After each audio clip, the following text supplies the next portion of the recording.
Hi VC, back again. Um, After a few different videos, I thought I'd get back into the swing of things. Been watching James Griffiths, the Vinyl Professor's videos about the 90s and his CD specials, which have been really good. I've really enjoyed watching those. Brought back lots of memories, especially the dance one. I didn't think I'd have as many of those as I actually do. So that was quite good. I've got to go rooting around in my CD boxes now to try and find them so I can listen to them again. But anyway, his talk of all the 90s, plus there was a couple of other 90s videos as well, really made my mind up to get going on my Gimme 10s 1990.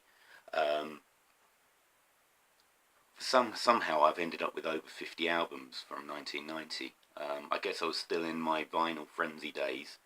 Hadn't bought my first CD player yet. I think that arrived the next year because I'm looking at the pile of 91 and it is a lot smaller. And then 92, 93 is barely makes double figures. So obviously I was well into CDs by then.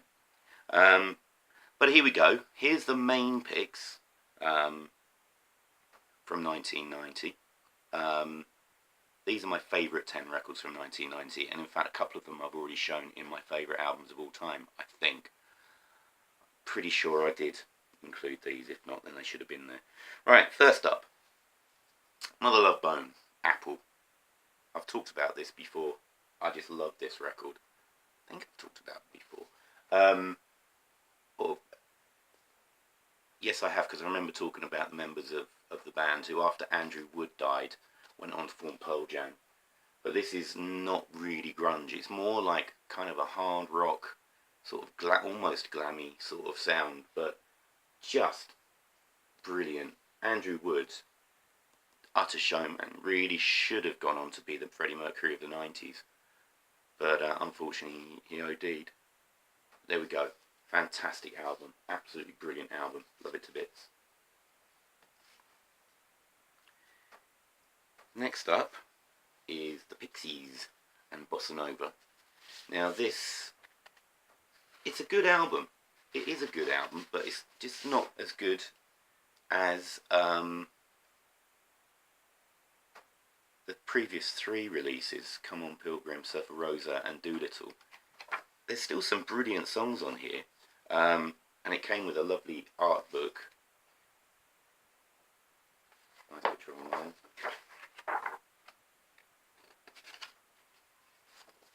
His old Black Francis. But the songs on here include, the big songs were Valuria and Dig for Fire, but there are also some really good other songs. Hang Wire's a good song, Cecilia Ann's great opener, Alison I like a lot, Anna is good, Down to the Well is a great one, Stormy Weather is quite a change from them, but it's a good album overall, just not up to the standard of their previous releases. However, Kim Deal, who was the bass player in the Pixies, not anymore unfortunately, I think they've lost it since she left, but she in 1990 formed her own band called The Breeders, and this is Pod, released on 4AD. This was kind of a indie supergroup because you had Kim Deal on vocals and guitar, Tanya Donnelly on vocals and guitar from the Throne Muses, Josephine Wiggs from The Perfect Disaster on bass, and Shannon Doughton, I can't remember where he came from, but he was on drums. I can't remember, that's terrible. Anyway, they were on drums. There is some cracking songs on this. This is a really good album. Doe, really brilliant cover of Happiness is a Warm Gun, Hellbound, Iris, Only in Threes, Metal Man, really good album from start to finish, really love this. Probably, although I had a copy of After the Gold Rush, I'd never really got into Neil Young an awful lot. I still don't have an awful lot of his records, but because I was into grunge, he was always talked about as being a godfather of grunge. So when this came out, Ragged Glory in 1990, I had to get it. And this is a great record, really great. It's just Neil Young and Crazy Horse rocking out. Just a lot of great tracks on here. Over and Over, Fucking Up is a great track. Country Home, love their version of Farmer John. Just sounds so ragged, but just so together. Just absolutely brilliant album, that is. Absolutely superb. Complete change in atmosphere with this one. This is just one of the most beautiful albums I've ever heard. This is Mazzy Star, and this is She Hangs Brightly. Hope Sandoval was just an absolute siren.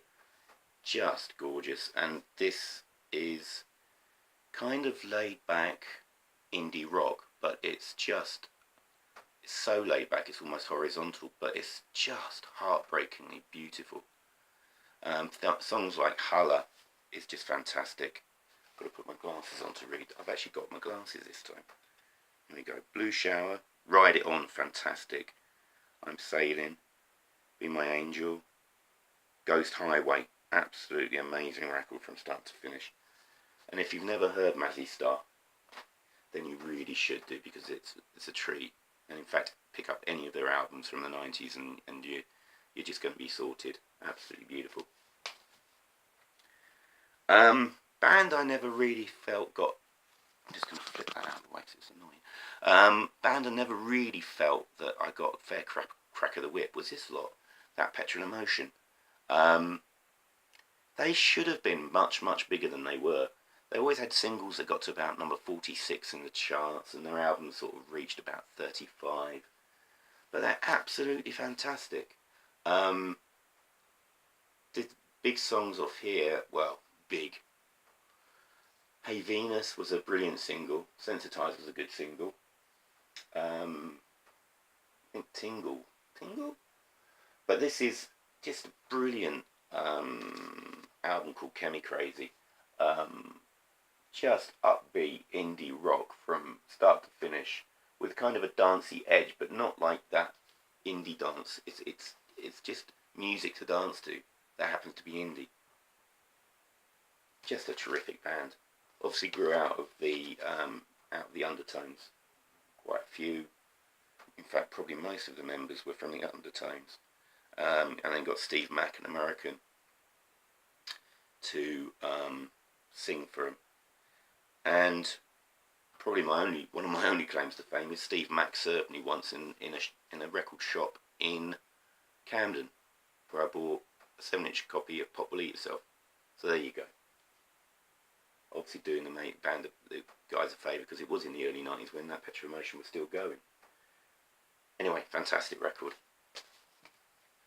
One of my favourite bands from the early 90s was this lot, The Hypnotics. And this is their debut album proper, called Come Down Heavy. I was quite disappointed that this didn't have Justice and Freedom on it, but it more than makes up for it, because it's got some absolutely brilliant tracks. Obviously influenced by the Stooges, the MC5, a lot of Hendrix in here. Just heavy, garagey rock, sounding like they should have come from Detroit. Just brilliant. Love it. Definitely one of my favourite albums of all time. Jane's Addiction's Ritual de la Habitual. I think I've talked... This was definitely in my top 20. Just fantastic. From cover to last groove, it is just an absolutely amazing record. Changes in atmosphere, changes in tone, just fantastic. Going from out and out, almost metal, to 10-minute evocations of eroticism. Can't really say anything else other than that.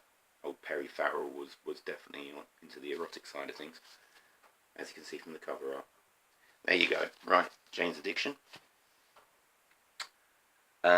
Still into my grunge in 1990.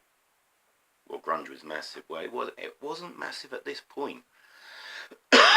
This was until next year that it got really massive. Babes in Toyland, Spanking Machine. This is the record that basically I think Courtney Love cribbed everything from. Lead singer's name was Kat Belland, and she wore the same kind of baby doll dresses with little skirts and doing that cutesy thing, and then turning into a howling demon when she started singing. That's her there. Obviously, and I think Courtney Love just cribbed the whole thing from her. And this is a better record than Pretty on the Inside anyway. I love Pretty on the Inside, it's a brilliant record, but this is better. Swamp Pussy, Vomit Heart, Dog, Dust Cake Boy, Fork Down Throat. I mean, it's just absolutely brilliant, stonking rock from start to finish. Lumped in with grunge. Managed to see them on that year's tour in Liverpool, and they were absolutely amazing. Just amazing to see live. And then finally, out and out rock record of the year, just traditional rock record, Black Crowes, Shake Your Money Maker. Yeah, it's a mix of the Stones, Humble Pie, Faces, but it's a great mix of them, and it is just a terrific record. I love Chris Robinson's vocals on this. In fact, I love Chris Robinson's vocals full stop.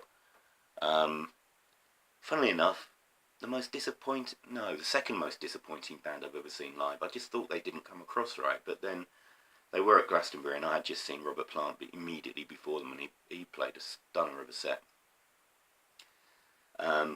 But this was a brilliant debut album. I really rate this record. Love it. Right, there we go.